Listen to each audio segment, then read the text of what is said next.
तो आज हम लोग 11th का फिज़िक्स स्टार्ट करने जा रहे हैं। ये ऑनलाइन बैच है जिसमें आपको पढ़ाई फ़ोन से करना, मोबाइल से। हिंदी मीडियम का बैच है, इसमें केवल हिंदी मीडियम में पढ़ाया जाएगा आप लोगों को फिज़िक्स को।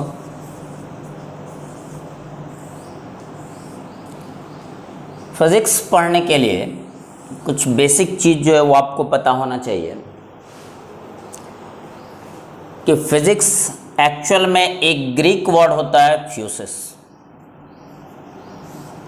जिसका मतलब होता है नेचर, प्रकृति। सुने होंगे आप लोग। तो पूरे फिज़िक्स में केवल आपको प्रकृति के बारे में पढ़ना है, नेचर के बारे में पढ़ना है। नेचर में जो कुछ भी हो रहा है सब एक नियम के अनुसार हो रहा है। हर एक चीज़ के पीछे एक कारण है, एक नियम है, और उसी नियम को जानना फिज़िक्स कहलाता है। जैसे आप देखते हैं कि सूरज पूरब से निकलता है, तो उसमें भी फिज़िक्स है। जो रात के समय आपको स्टार दिखता है उसमें भी फिज़िक्स है। जब आप खाना बनाते हैं तो प्रेशर कुकर में कहते हैं जल्दी खाना बन जाता है, तो उसके पीछे भी क्या है? फिज़िक्स है। हर चीज़ के पीछे फिज़िक्स है, जो भी नेचर में, प्रकृति में आपको दिख रहा है।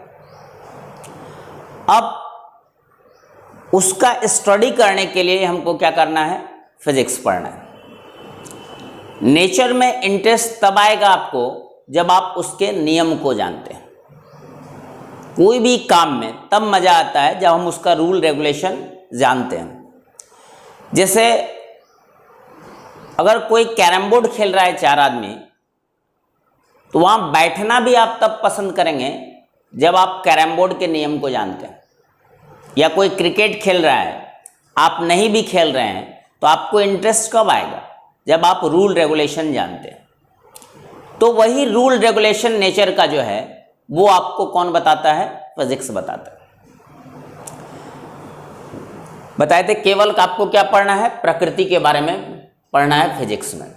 जैसे कुछ चीज़ हम लोग देखते हैं, हम लोग क्या होता है, जैसे अगर गर्मी का मौसम है और स्विच ऑन कर दें फैन का तो ठंडा लगने लगता है। तो ये कोई पढ़ाई करता है नहीं करता है, सबको पता है कि फ़ैन ऑन कर देने से आपको गर्मी कम लगेगी। तो ये नॉर्मल कॉन्सेप्ट है। लेकिन क्यों गर्मी कम लगती है ये जानना साइंस है, फिज़िक्स है। इसके पीछे जो रीज़न है वो फिज़िक्स है। तो हम लोगों का काम है हर चीज़ का रीज़न पता लगा, हर चीज़ को कारण के साथ पढ़ना, तब वो रियल फिज़िक्स कहलाता है। केवल डेफिनेशन याद नहीं करना है, बल्कि आपको उसके रूल और रेगुलेशन को समझना है। जैसे आप देखते हैं घर में आयरन यूज़ करते हैं आप, तो आयरन का जो शेप होता है वो इस शेप का होता है। किसी भी कंपनी का आप आयरन खरीदिए, ये शेप होता है। कभी आप इस शेप या इस शेप का आयरन नहीं खरीदे हो, दुनिया के किसी भी कंपनी का आयरन हो। तो ये शेप होना, क्यों आखिर यही शेप लिया जाता है, इसके पीछे भी क्या है? फिज़िक्स है। तो जब तक आपके अंदर क्वेश्चन क्रिएट नहीं होगा कि आखिर ऐसा क्यों होता है, तब तक रियल मायने में आप फिज़िक्स को नहीं समझ सकते। तब तक आप उसके रूल को नहीं ढूंढ सकते हैं कि क्या कारण है कि इस शेप का आयरन होता है। जैसे फ्रीज देखते हैं आप, तो उसमें जो बर्फ जमाने वाला फ्रीज़र होता है वो देखते होंगे हर एक फ्रिज में सबसे ऊपर होता है, नीचे नहीं होता किसी में फ्रीजर। तो सबसे ऊपर फ्रीजर होना, उसके पीछे कुछ रीज़न है, वहाँ भी फिज़िक्स है। तो ये सारे कॉन्सेप्ट को जानना है, और अगर आप पूरे फिज़िक्स को सही तरीक़ा से पढ़ते हैं, समझते हैं, तो फिर कोई दिक्कत आने वाला नहीं है। इंग्लिश मीडियम और हिंदी मीडियम एक दिमाग में सेट है बच्चों का, खासकर हिंदी मीडियम को। इंग्लिश मीडियम टफ होता है, साइंस किसी मीडियम से मायने नहीं रखता है कि मीडियम कौन सा है। साइंस केवल आपका ब्रेन कितना काम कर रहा है उससे मतलब रखता है। हिंदी और इंग्लिश से साइंस पर कोई इफेक्ट नहीं पड़ता है। अगर इंग्लिश जान लेने से साइंस अच्छा होता तो दुनिया का सबसे बड़ा साइंटिस्ट शेक्सपियर होता, तो उनसे अच्छी इंग्लिश किन्हीं की नहीं थी। तो ये जो पहले कन्फ्यूज़न है कि हिंदी इंग्लिश, ये सब कुछ नहीं है। साइंस मतलब आपके अंदर सोचने का कैपेसिटी कितना है और उस कैपेसिटी को आप अपना कितना बढ़ा सकते हैं, यही चीज़ साइंस कहलाता है। तो वो कैपेसिटी डेवलप करना ही साइंस है कि एक ही चीज़ को अलग अलग आदमी अलग अलग तरीक़ा से देखता है, अलग अलग तरीक़ा से काम करता है। साइंस पढ़ने का मतलब है उसी काम को बेस्ट तरीक़ा से करना, उसमें आपका तरीक़ा सबसे अच्छा हो, तो वो तब कहलाता है कि आप साइंस के स्टूडेंट हैं। हम हमेशा कहते हैं कि अगर साइंस के स्टूडेंट को ये पूछना पड़ जाए कि तुम साइंस के स्टूडेंट हो, तो इसका मतलब वो रियल साइंस नहीं पढ़ रहे। साइंस के स्टूडेंट के हर एक एक्टिविटीज से ये पता चलना चाहिए कि वो साइंस का स्टूडेंट है, उसके काम करने के तरीका से पता चलना चाहिए वो साइंस का स्टूडेंट है। अब जैसे ऑनलाइन क्लास स्टार्ट हुआ है, मैट्रिक का रिजल्ट भी आ चुका है, फिर भी बच्चे वेट करेंगे कि लॉकडाउन टूटेगा तब हम स्टार्ट करेंगे पढ़ना, क्लास खुलेगा तब स्टार्ट होगा। लेकिन ये जानना चाहिए कि जब आप कंपटीशन के बारे में सोचते हैं तो कंपटीशन यहीं से स्टार्ट है कि बहुत सारे बच्चे ऑनलाइन पढ़ाई स्टार्ट कर चुके हैं, खास करके जो बच्चे शहर में रहते हैं। और अगर आप घर बैठे हैं तो कहीं ना कहीं आप उससे बहुत पीछे होते जा रहे हैं। अगर आपको कंपटीशन में बने रहना है तो फिर आपको भी जो समय का डिमांड है, जो टाइम के अकॉर्डिंग आपको ऑनलाइन स्टडी स्टार्ट करना पड़ेगा। हाँ, ये सही है कि अगर ऑनलाइन स्टडी कर रहे हैं आप और लॉकडाउन समाप्त होता है तो फिर आप ऑफलाइन स्टडी कीजिए, क्लास में आके क्लास कीजिए। लेकिन जब तक ये ऑप्शन नहीं है तब तक आप घर बैठ के इसका इंतज़ार नहीं कर सकते। आपको पढ़ाई स्टार्ट करना ही पड़ेगा और वो ऑनलाइन पढ़ाई हम लोग आज से स्टार्ट कर रहे हैं 11th के हिंदी मीडियम बैच के लिए। तो फिजिक्स जो हम लोग को पढ़ना है 11th और 12th, भले ही एग्जाम दोनों का अलग अलग होता है, लेकिन रियलिटी क्या है कि 50% फिजिक्स 11th में है और 50% फिजिक्स 12th में। मतलब आधा फिजिक्स में आपको 11th में पढ़ना और आधा आपको 12th में पढ़ना। और जब 11th 12th आप पढ़ते हैं तब वो कंप्लीट फिजिक्स होता है। और जब दुनिया के किसी भी कंपटीशन की आप बात करते हैं तो वहां अगर कहा जाता है उस कंपटीशन में फिजिक्स से क्वेश्चन आएगा तो इसका मतलब वो 11th या 12th से नहीं आएगा बल्कि होल सिलेबस से आएगा, दोनों क्लास से आएगा। बहुत बच्चे देखते कि नहीं 11th हम नहीं पढ़ेंगे, 11th में बोर्ड नहीं होता है, डायरेक्ट 12th पढ़ेंगे। बात सही है, डायरेक्ट 12th पढ़ के आप 12th का बोर्ड पास कर सकते हैं। लेकिन आप खुद सोचिए कि 50% आप कोई की बुक है उसके आधी बुक आप छोड़ चुके हैं और डायरेक्ट बीच बुक से आप पढ़ना स्टार्ट कर देते हैं, तो आपको कितना % समझ में आएगा। इसलिए जो कॉन्शियस बच्चे होते हैं वो 11th पे फोकस करते हैं, 11th के पढ़ाई का इंपॉर्टेंस समझते हैं कि अगर हम 11th के पढ़ाई को नहीं समझे तो फिर किसी भी कंडीशन में हमको 12th की पढ़ाई समझ में नहीं आ सकती। और 11th और 12th मिला के ही कंप्लीट फिजिक्स होता है। एक्चुअल में जो फिजिक्स है उसको 6 इकाई में हम लोग बांट दिए।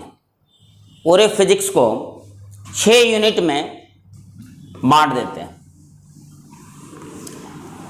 कई चैप्टर मिलके एक यूनिट बनता है, इकाई बनता है, जिसमें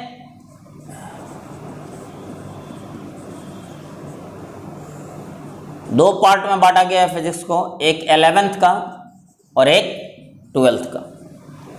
11th में जो 3 यूनिट है उसमें पहला है यांत्रिकी, जिसको हम लोग इंग्लिश में मैकेनिक्स बोलते हैं। दूसरा है ऊष्मागतिकी,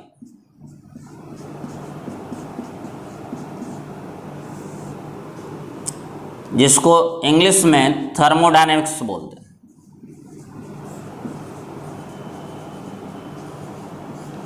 और तीसरा है ध्वनि, साउंड के बारे में सुनोगे, या एकॉस्टिक बोलते हैं इसको।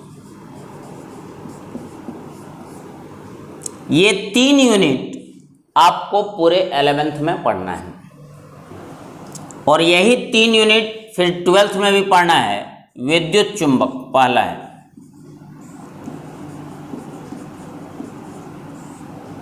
जिसको इंग्लिश में बोला जाता है इलेक्ट्रोमैग्नेट। सेकंड है प्रकाश, जिसको हम लोग बोलते हैं इंग्लिश में ऑप्टिक्स। और थर्ड है आधुनिक भौतिकी,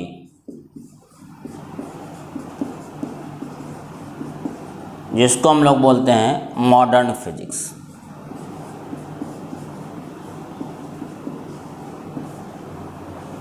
ये 6 यूनिट है टोटल। 3 आपको पढ़ना है 11th में, 3 आपको पढ़ना है 12th में, और ये दोनों जब 6 यूनिट आप टोटल पढ़ लेते हैं तो वो कंप्लीट फिजिक्स कहलाता है। और किसी भी कंपटीशन में टोटल फिजिक्स से क्वेश्चन आता है, मतलब 6 यूनिट से क्वेश्चन आता है। तो अभी आप 11th में हैं, तो केवल हम लोग 11th के फिजिक्स पर डिस्कस करेंगे, मतलब केवल 3 यूनिट पर, यांत्रिकी, ऊष्मागतिकी और ध्वनि, मीन्स मैकेनिक्स, थर्मोडायनेमिक्स और एकॉस्टिक। ये 11th का फिजिक्स है, इस पर डिस्कस करना है। ये हम लोग अगले साल 12th में डिस्कस करेंगे। अब इस 6 यूनिट कहेगा आप तो आप यांत्रिकी स्टार्ट कर दीजिएगा सर, बिल्कुल नहीं। पूरे फिजिक्स को पढ़ने के लिए कुछ बेसिक कॉन्सेप्ट पढ़ना रहता है।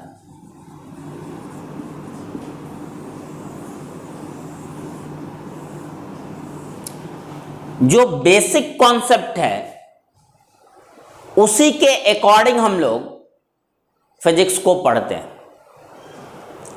चैप्टर आपका यहीं से स्टार्ट होगा, फिजिक्स यहीं से स्टार्ट होगा 11th का। लेकिन फिजिक्स आपको समझ में आए पूरी तरह से, आप हर एक नियम को समझ पाएं, उसके लिए पहले आपको बेसिक फिजिक्स पढ़ना पड़ता है। और बेसिक फिजिक्स मतलब जो टोटल फिजिक्स को पढ़ने में जिसका यूज हम लोग करते हैं। अब बेसिक में कुछ चीज 9-10th का भी आता है, मैक्सिमम पार्ट जो है मैथमेटिक्स का आता है, कि फिजिक्स में मैथ्स का क्या क्या पार्ट यूज आता है।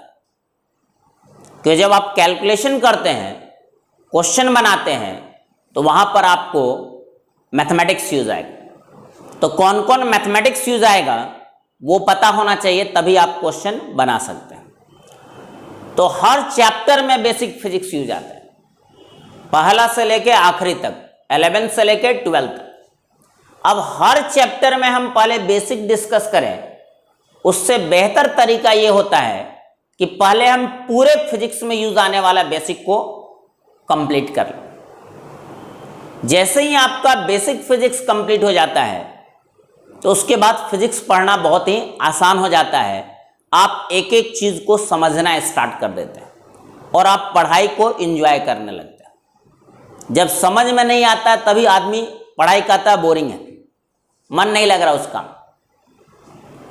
और जैसे ही आपको इंटरेस्ट आएगा तो उस काम को करने में आपको मजा आएगा।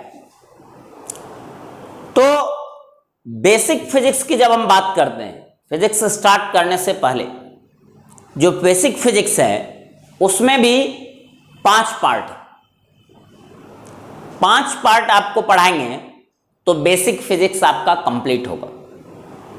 और जब बेसिक फिजिक्स कंप्लीट हो जाएगा तब हम लोग चैप्टर स्टार्ट करेंगे, और फिर चैप्टर आपको 100% समझ में आएगा। अब वो बेसिक फिजिक्स क्या है वो जानना हम लोग कि बेसिक फिजिक्स में हम लोगों को पढ़ना क्या क्या है। बेस समझते हैं, आधार होता है किसी भी चीज़ का। तो फिजिक्स का जो आधार है वो क्या है, जिस पर पूरा फिजिक्स टिका हुआ है, 11th का फिजिक्स हो या 12th का फिजिक्स हो। अगर बेसिक फिजिक्स की बात करते हैं हम लोग,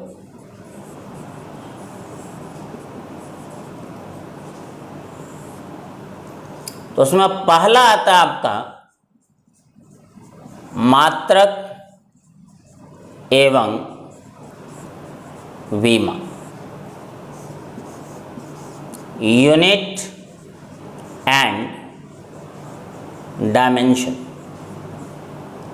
दूसरा आता है अवकलन, जिसको इंग्लिश में बोलते हैं डिफरेंशिएशन। तीसरा आपका आता है समाकलन, जिसको इंग्लिश में बोलते हैं इंटीग्रेशन। 4 नंबर है ग्राफ, इंग्लिश में भी यही बोलते हैं ग्राफ। और 5वां टॉपिक है सदिश, जिसको इंग्लिश में बोलते हैं वेक्टर। ये 5 टॉपिक बेसिक फिजिक्स है। ये 5 टॉपिक जिसका क्लियर है, जो कमांड क्या है, पढ़ना और कमांड करने में अंतर होता है। कमांड करने का मतलब जहां जरूरत पड़े वहां हम इसका यूज कर सकें, और 2 साल तक इसका यूज आता है।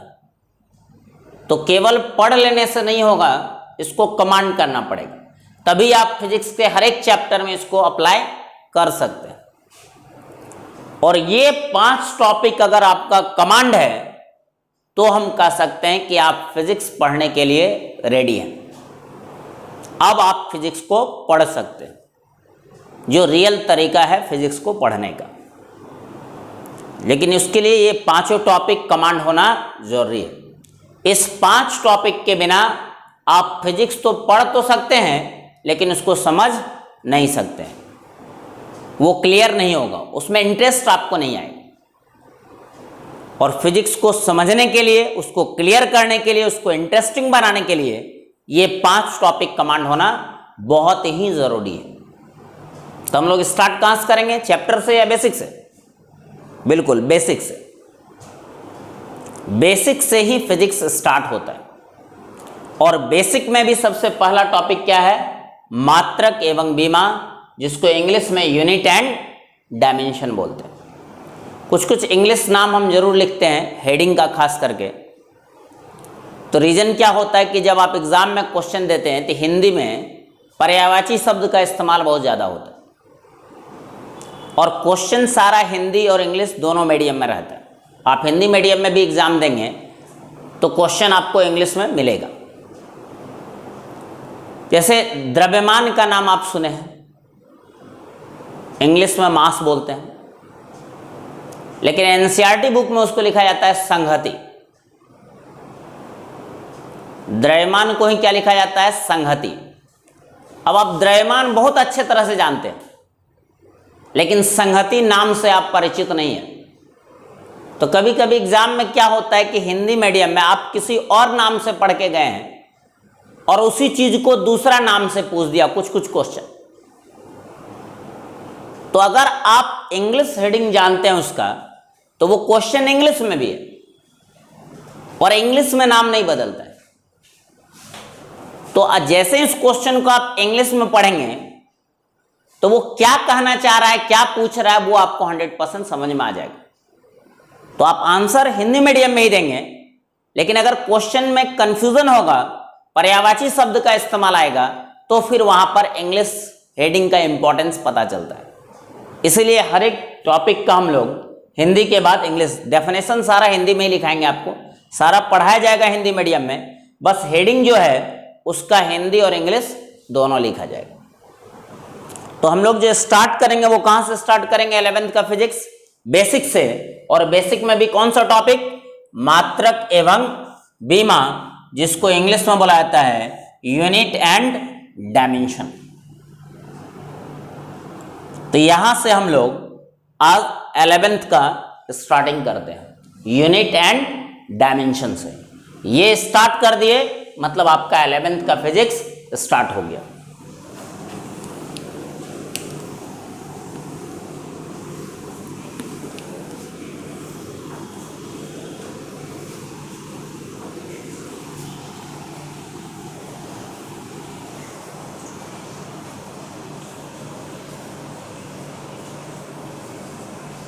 मात्रक एवं विमा, यूनिट एंड डायमेंशन।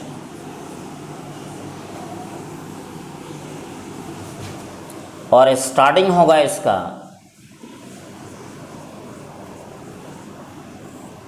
भौतिक राशि, इंग्लिश में बोला जाता है फिजिकल क्वांटिटी।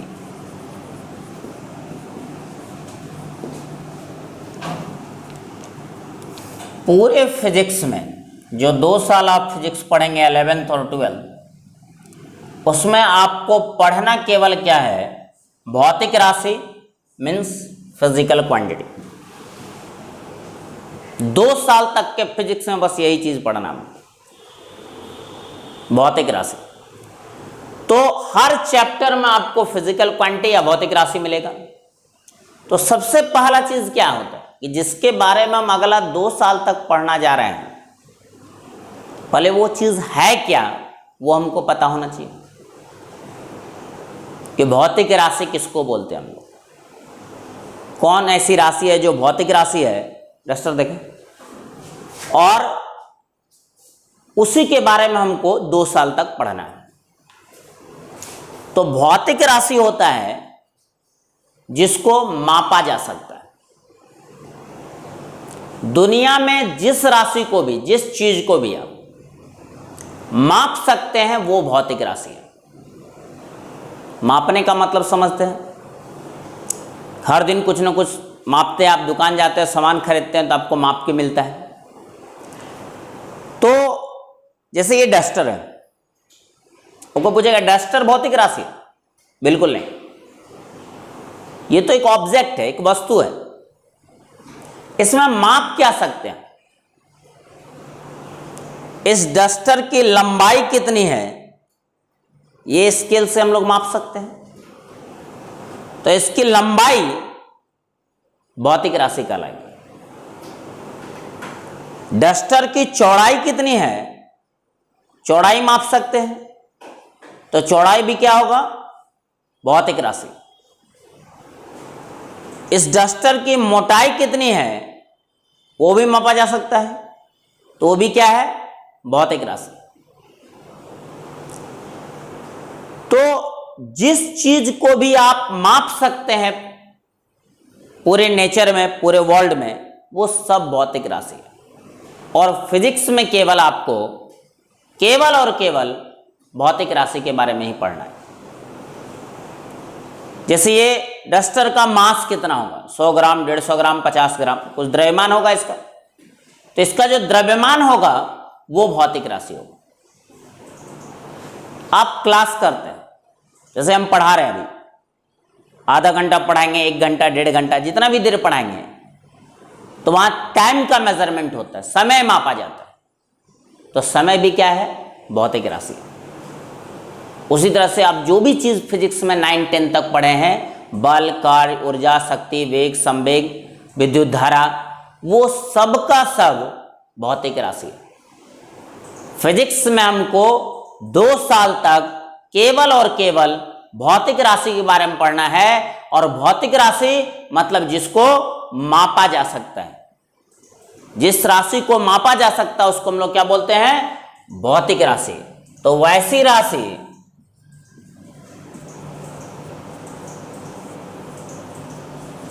जिसे मापा जा सकता है।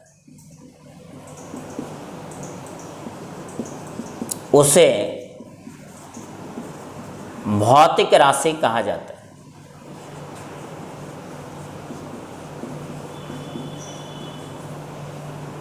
जिसको क्या किया जा सकता है? मापा जा सकता है। दुनिया के जिस राशि को भी आप माप सकते हैं वो भौतिक राशि कहलाता है। एग्जाम्पल देखिए, लंबाई माप सकते हैं, द्रव्यमान माप सकते हैं, वेग, कोई गाड़ी चला रहा है कितना स्पीड से चला रहा है तो वेग माप सकते हैं, बल, कार्य, ऊर्जा, शक्ति इत्यादि, ये सब कौन सा राशि है? भौतिक राशि। और केवल इसी राशि के बारे में हमको फिजिक्स में पढ़ना है। अब आता है कि मापने का मतलब क्या होता है, मापन क्या होता है, जिसको इंग्लिश में बोलते हैं मेजरमेंट। हर दिन अपने जिंदगी में कुछ ना कुछ मापते जरूर है। अभी नहीं किलो तराजू लेके, वैसे भी मापते हैं। जैसे आप पानी पीते हैं तो कितना लीटर भर दिन में पानी पीते हैं, एक अंदाजा से मापते हैं। आप कहीं जाते हैं तो कितना दूरी जाते हैं वो बताते हैं, आधा किलोमीटर, 1 किलोमीटर, 2 किलोमीटर। आप पढ़ाई करते हैं तो आधा घंटा, 1 घंटा, 2 घंटा, 4 घंटा, जितना भी देर पढ़ते हैं समय को मापते हैं। यहाँ तक कि घर में जो खाना बनता है वो भी माप के बनता है। 4 आदमी रहेगा तो अलग खाना बनेगा, 8 आदमी है तो उसके लिए ज़्यादा खाना बनेगा। तो मापने का काम हर दिन हम लोगों की जिंदगी में होता है। तो अगर आपसे पूछा जाए मापन को परिभाषित करो, डिफाइन करो, मापना क्या है, तो कहोगे हम तो पढ़े ही नहीं आज तक, डेफिनेशन नहीं पढ़े। तो जो काम आप हर दिन कर रहे हैं उसके बारे में तो आपको बताना चाहिए। तो होता क्या है कि हम उस चीज पर सोचते ही नहीं। आप सोचने का प्रयास कीजिए, हर दिन वो आपके सामने हो रहा है तो आप इजीली उस चीज को बता सकते हैं। सपोज कीजिए कि हम एक दुकान जाते हैं और दुकानदार से कहते हैं कि 1 केजी प्याज दीजिए हमको। तो दुकानदार के पास 1 केजी का एक बटखरा होता है लोहा का, जिसके बारे में दुकानदार को भी पता है 1 केजी, आपको भी पता है 1 केजी। वो ईंट पत्थर से माप के देगा तो आप नहीं लेंगे, क्योंकि उसके बारे में आपको आइडिया नहीं है वो कितना है। और प्याज जो बोरी में रखा हुआ है वो कितना भी हो सकता है, 10, 20, 50, 100 केजी। आपको 1 केजी प्याज चाहिए। तो दुकानदार क्या करता है कि तराजू के एक तरफ 1 केजी का एक बटखरा रखता है, और जो 1 केजी का बटखरा है वो ज्ञात राशि है। ज्ञात और अज्ञात 2 तरह का राशि होता है। जिसके बारे में आप जानते हैं वो ज्ञात है, और जिसके बारे में नहीं जानते हैं वो क्या है? अज्ञात, नॉन और अननोन। तो 1 केजी का बटखरा ज्ञात राशि है, नॉन क्वांटिटी। और जो प्याज रखा हुआ जो बेचते जा रहा है दुकानदार, वो क्या है? अज्ञात राशि। तो दुकानदार क्या करता है कि तराजू के एक तरफ ज्ञात राशि रखता है और एक तरफ क्या रखता है? अज्ञात राशि, और दोनों की तुलना करता है कि सीधा हुआ या नहीं हुआ। तो हम कहते हैं कि वो 1 केजी प्याज को माप दिया। मतलब वो क्या किया? अज्ञात राशि की तुलना किससे किया? ज्ञात राशि से। तो जहां भी मेजरमेंट होगा तो वहां अज्ञात राशि की तुलना ज्ञात राशि से की जाती है। एक राशि वहां ऐसा होगा जिसके बारे में आपको भी पता है कि वो कितना है, वही है ज्ञात राशि। और एक राशि होगा जिसके बारे में आपको नहीं पता है, और वही दोनों को जब कंपेयर किया जाता है, तुलना किया जाता है, तो उसको हम लोग बोलते हैं मापन, मेजरमेंट। दूसरा एग्जांपल देखिए, आप कपड़ा खरीदने जाते हैं, आपको 5 मीटर कपड़ा चाहिए थान से। तो जो 1 मीटर का स्टील का स्केल आप देखते हैं वो कौन सा राशि है? ज्ञात राशि। आपको हाथ से माप के देगा तो आपको यकीन नहीं होगा, लेकिन स्टील का स्केल कैसा राशि है? ज्ञात राशि। कपड़ा जो थान में जो बेचते जा रहा है दुकानदार, वो क्या है? अज्ञात राशि। आपको 5 मीटर अगर कपड़ा चाहिए तो दुकानदार क्या करता है?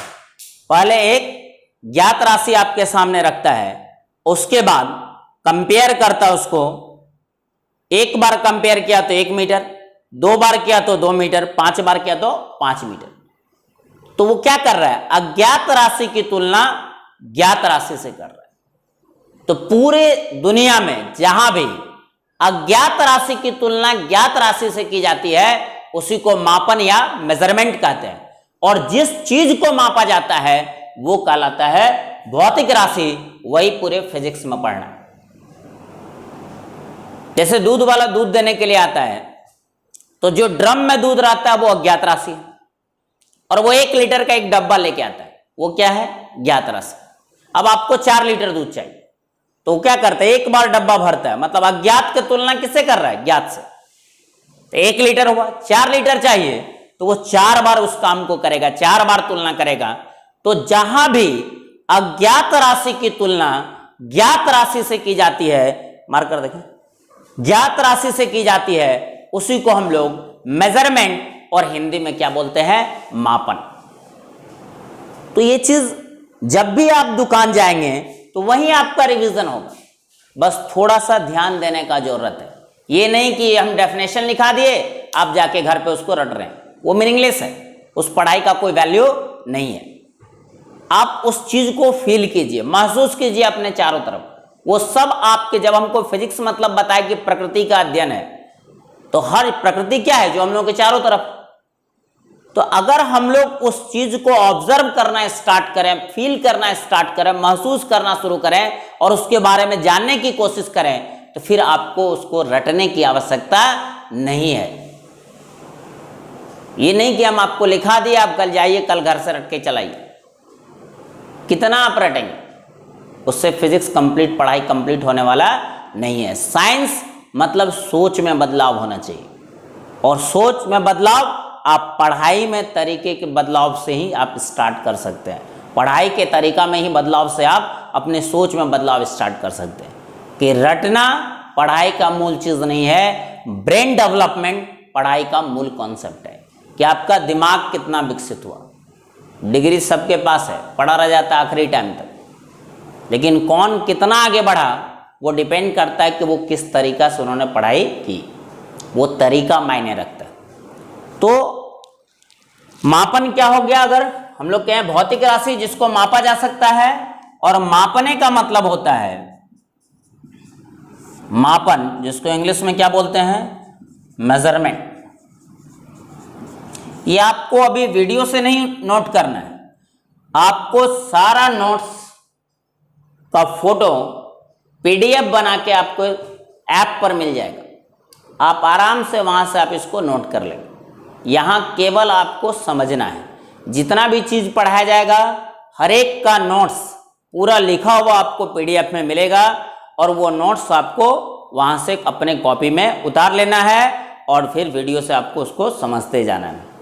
और कोई भी दिक्कत हो समझने में कहीं भी, तो आप क्वेश्चन भी कर सकते हैं, आप क्वेश्चन पूछ सकते हैं। उसके बाद जो आपको होमवर्क दिया जाएगा वो आप जमा कर सकते हैं। टेस्ट किया जाएगा तो आप ऑनलाइन टेस्ट दे सकते हैं। मतलब जैसे आप क्लास में पढ़ाई करते हैं, सेम टू सेम आप ऑनलाइन पढ़ाई भी कर सकते हैं। बस आपके अंदर थोड़ा सा टेंडेंसी होना चाहिए पढ़ने का। अगर टेंडेंसी है तो 1% का डिफरेंस नहीं आएगा क्लासरूम में बैठ के पढ़ने से और ऑनलाइन पढ़ाई करने में। तो मेजरमेंट क्या बताए, जब किसी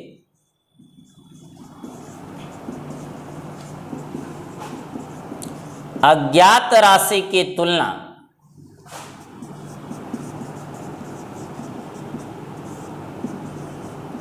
ज्ञात राशि से की जाती है,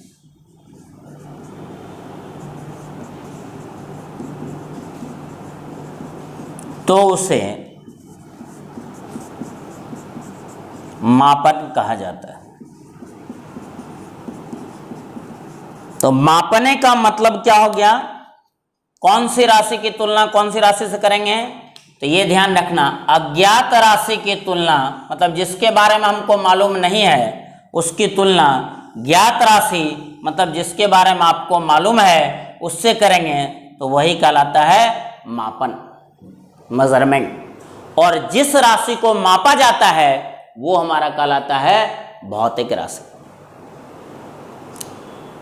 अब दुनिया के किसी भी भौतिक राशि को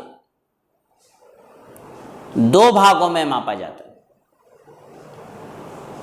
और ऐसा नहीं कि आज से मापा जाएगा, हमेशा से, जब से आप मापने के लिए कोई चीज देखते हैं हमेशा उसका दो पार्ट होता है। जब किसी चीज को मापना होता है तो वो दो भाग में, मतलब किसी भौतिक राशि को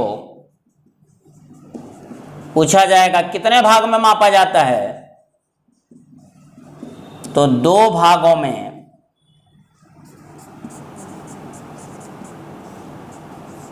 मापा जाता है। अब वो दो भाग क्या सब होता है वो देखना। अब इसको हटा देते हैं। मापना किसको है? भौतिक राशि को। कितना भाग में मापना है? तो दो भाग में। भौतिक राशि को जो मापा जाता है वो दो भाग में मापा जाता है, एक भाग n और दूसरा भाग u। n मीन्स होता है नंबर और u मीन्स होता है यूनिट। हिंदी होता है नंबर मीन्स संख्या और यूनिट का हिंदी होता है मात्रक। दुनिया के किसी भी भौतिक राशि को जो मापा जाता है वो दो भाग होता है, एक नंबर और दूसरा यूनिट, मतलब एक संख्या और दूसरा मात्रक। जैसे आप कोई द्रव्यमान मापते हैं 6 kg, बस ध्यान देने की जरूरत है, रटना नहीं है। इसमें दो भाग है, देखिए 6 क्या हुआ? नंबर, और kg क्या हुआ?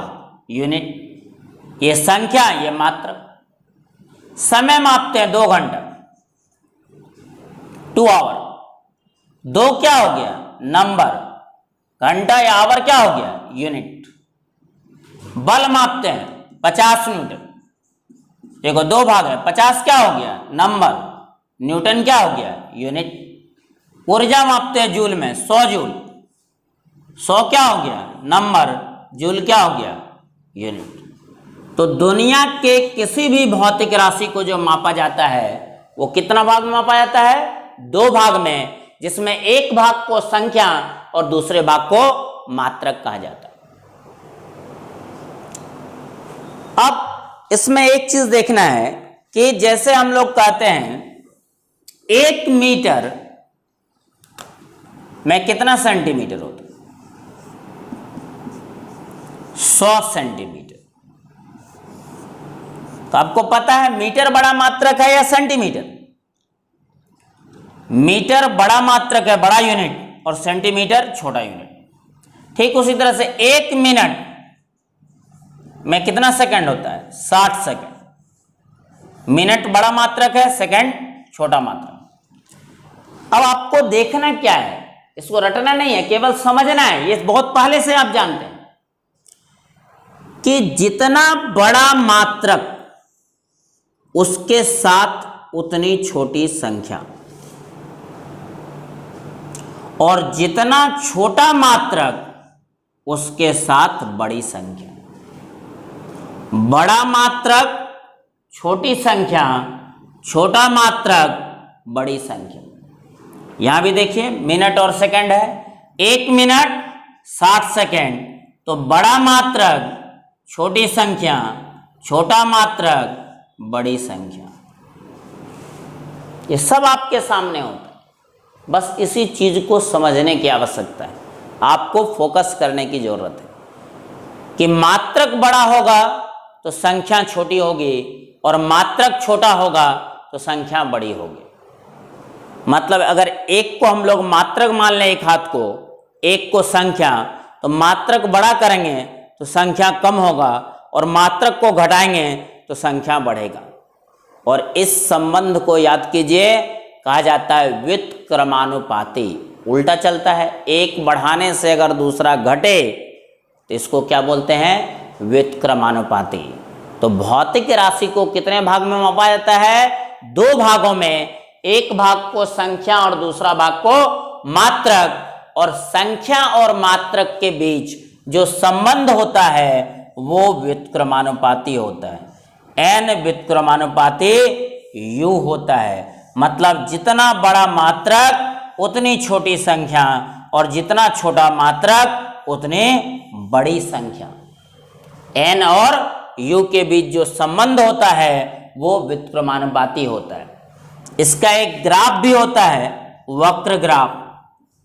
ये n है और ये u है, संख्या और मात्रक। अब ग्राफ तो अभी हम लोग पढ़े नहीं है, बेसिक में बताए थे 5 टॉपिक पढ़ना है। अवकलन, समाकलन, मात्रक बीमा, ग्राफ और सदिश। अब एक ग्राफ खींचने के लिए हम पूरा ग्राफ तो अभी पढ़ नहीं सकते हैं, उसका अलग टॉपिक है। तो अभी एक ग्राफ है तो इसको हम डायरेक्ट खींच देते हैं। और जब ग्राफ टॉपिक में जाएंगे तो ऐसा ग्राफ क्यों आया, सिर्फ ग्राफ के बारे में वहां पढ़ना है तो वहां डिटेल से पढ़ेंगे। अभी हम लोग क्या पढ़ रहे हैं, मात्रक बीमा। तो अभी हम लोग टॉपिक को बदल नहीं सकते, केवल आपको यह दिखा सकते हैं कि इसका ग्राफ कैसा होता है। तो n और u जैसे जैसे आगे बढ़ेगा, मतलब u का मान बढ़ेगा तो बड़ा मात्रक संख्या क्या होगा, छोटी संख्या नीचे जाएगा। तो ये ग्राफ होता है इस तरह से कि जैसे जैसे u बढ़ाएंगे n का मान क्या होगा, घटेगा। तो ये n और u का ग्राफ होता है, ये वक्र ग्राफ, ठीक है, कर्व ग्राफ होता है। तो ये बेसिक जो हम लोग स्टार्ट किए हैं आज, तो शुरुआत कहां से किए हैं मात्रक बीमा का, भौतिक राशि से। पूरे फिजिक्स में 2 साल तक केवल और केवल आपको क्या पढ़ना है, भौतिक राशि पढ़ना है। और भौतिक राशि क्या होता है, जिसको मापा जा सकता है। आप जिस रूम में उसके लंबाई, चौड़ाई, ऊंचाई, टेम्परेचर, जो भी चीज आप माप सकते हैं वो सब क्या है, भौतिक राशि। कहेगा मापने का मतलब क्या होता है, तो जब अज्ञात की तुलना ज्ञात से की जाएगी उसको क्या बोलते हैं, मापना। अननोन का कंपैरिजन नॉन से। जहां भी मापना होगा तो एक अज्ञात राशि होगा, एक ज्ञात राशि होगा, और दोनों को तुलना करेंगे तो वही कहलाता है मापना। नेक्स्ट क्या होता है कि भौतिक राशि को जो मापते हैं वो कितना भाग में, तो 2 भाग में, n और u, नंबर और यूनिट। मतलब एक भाग संख्या, दूसरा भाग मात्रक। उसके बाद क्या बताए थे कि मात्रक जितना बड़ा होगा संख्या उसके साथ उतनी छोटी होगी, और मात्रक जितना छोटा संख्या उतनी बड़ी होगी। तो एक बड़ा होने से दूसरा छोटा हो जा रहा है, तो इस संबंध को हम लोग बोलते हैं व्युत्क्रमानुपाती। कि मात्रक जो होता है वो संख्या के व्युत्क्रमानुपाती होता है, n व्युत्क्रमानुपाती u, और दोनों के बीच जो ग्राफ होता है वो इस आकृति का वक्र ग्राफ होता है, n और u का। तो जो पूरे फिजिक्स में हमको भौतिक राशि पढ़ना है, अब वो भौतिक राशि कितने प्रकार के होते हैं वो हम लोग अगला वीडियो लेक्चर में देखेंगे। आप पूरे वीडियो को देखेंगे, नोट्स सारा आपको मिलेगा, वो आप उससे उतार लेंगे। कहीं भी कोई दिक्कत आए तो आपके पास जो मेरा कॉन्टैक्ट नंबर है या ऐप पर आप अपने बैच में मैसेज करके पूछ सकते हैं। बहुत सारा ऑप्शन है, लेकिन आप क्लास रेगुलर कीजिए, उम्मीद करते हैं कम से कम दिक्कत आएगा आपको। Thank you.